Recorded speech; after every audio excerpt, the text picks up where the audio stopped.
Well, hi. Welcome back to the garden. Today is Sunday, September 11th. We did get a cold front come through, so just about 70 degrees right now, and that north wind is a little brisk. Let's go ahead and take a look at our September seeds. Just want to make sure that your young seedlings have plenty of moisture.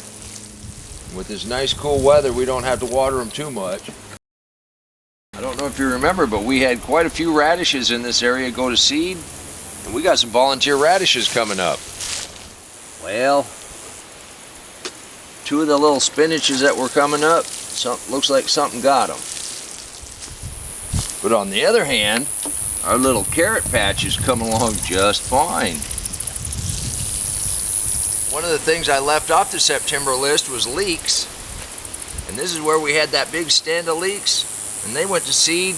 We've got two started here already. Peanuts and the sweet potatoes, they keep making my pathway smaller and smaller. I know I'm itching to dig them all too, but for both sets, we're only in that 124 or 5 day range. We want to get up to the 140 day range before we actually start harvesting these. I hope you join me for that. Let's go ahead and water the rest of these September seeds. Cilantro hasn't started to sprout yet.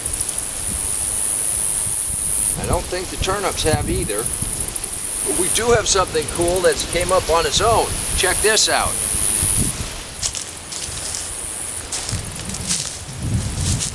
I would have no idea where we got amaranth seeds from.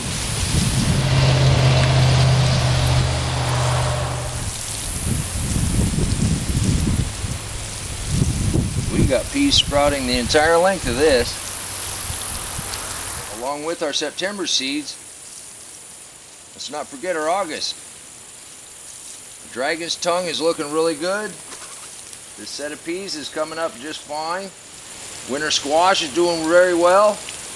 Not to mention this little patch of beets. Anybody ever say you can't have enough beets? And this little group of peas. And this winter squash. I haven't talked a lot about these, but they're doing very, very well.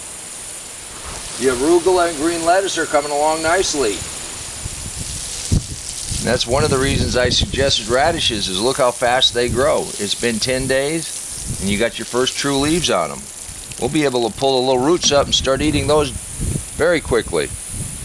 But you can really see our line of collards, and you can tell that the soil is still damp, but there's not a lot of mulch on here. And the one thing about the wind, even though the temperature is really pleasant right now, it'll get to almost 80 by this afternoon, and with that wind, you do have a chance of drying out the tops. And these are so young. These are within a week of being planted. We want to give them every chance we've got. It was also pointed out to me that I named this the wrong name. It's kale. It's gonna be big. In my mind, it's all kale. We plant it and treat it just the same. You just spin around here and look at the tomatoes. Now we're in a waiting game until they start turning to blush, and I can start bringing them in the house. Now, if it did snap cold, we could take these off and make chow chow out of them. But they're just thick in here, all the way up in the tops. From all the nice messages and emails I received, I know some of you have your September seeds sprouting also, and it's still not too late. If you wanted to put some lettuce in, some beets in, some radishes, those plants you can eat every part of them no matter how big they are. So if it snapped cold, you can still just harvest everything you have. Or you can pre-plan like we're doing and have a cold frame ready, and if it snaps cold, just cover them. Now these sweet potatoes here, the ones that we planted without any roots at all, to see if this patch or the other patch would do better, we're going to probably wait and harvest this last, simply because we planted it last. And they had no roots. So we want to give them a chance. I'd like to do a little housekeeping, if you don't mind, just for a second. Yes, this is a story of a guy in a deep mulch garden, and you get to see everything I'm doing. I thought folks might be interested. But it's also a YouTube channel. We've hit certain milestones, and with those milestones, I'm starting to receive messages. And those messages are from YouTube, and they're suggesting other ways that we can grow the channel. One of them is the shorts videos. So what I've done is gone back and pulled out some highlights from some of the past episodes that I thought people that have never seen our story might be interested in.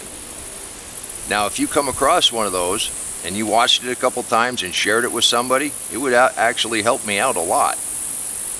We're going to kind of branch off. We're going to do planting as a group, we're going to do harvesting as a group, and then we're going to do Riley, A Dog's Life, with wasps in the way. Anyhow, I did want to mention that. I will be posting more of those shorts, but the regular day-to-day gardening is still going to take place. And right now through September, we're going to watch how these grow, and we're going to start harvesting what we can when we can. I want to thank you for stopping by the garden today.